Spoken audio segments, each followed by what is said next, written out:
తెలంగాణలోని 7 జిల్లాల్లో జడివాన కురిసింది. ఉరుములు, మెరుపులు, బలమైన ఈదురుగాలులతో పిడుగులు వాన పడింది.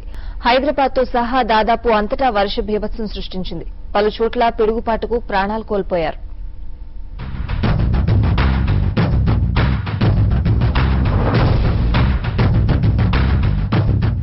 హైదరాబాద్ లో ఈదురుగాళ్లతో కూడిన వర్షం బీభత్సం సృష్టించింది. ఉరుములు, మెరుపులు, పిడుగులతో సిటీ షేక్ అయింది.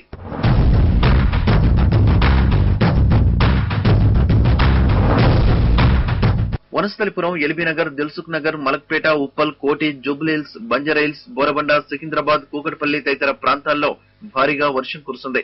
వాన నీటితో రోడ్లన్నీ జలమయమయ్యాయి.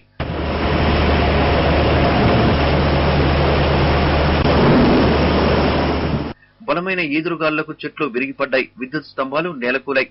పలు ప్రాంతాల్లో విద్యుత్ సరఫరా నిలిచిపోయింది. సిగ్నలింగ్ వ్యవస్థ పనిచేయకపోవడంతో వాహనదారులు ట్రాఫిక్ లో ఇరుక్కొని నరకయాతన అనుభవించారు.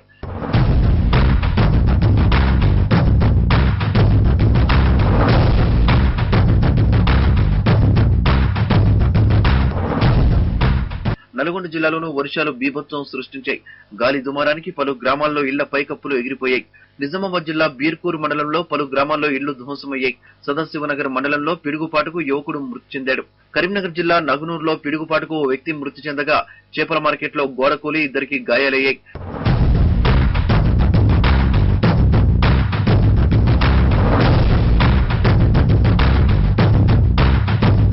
మేడిపల్లి మండలంలో పిడుగుపాటుకు 20 గొర్రెలు మృత్యువాత పడ్డాయి. వరంగల్ జిల్లా నర్సంపేట నియోజకవర్గంలో గాలివాన బీభత్సం సృష్టించింది. రోడ్లపై భారీ వృక్షాలు పడడంతో రాకపోకలకు అంతరాయం కలిగింది. పలుచోట్ల విద్యుత్ స్తంభాలు నేలకూలాయి.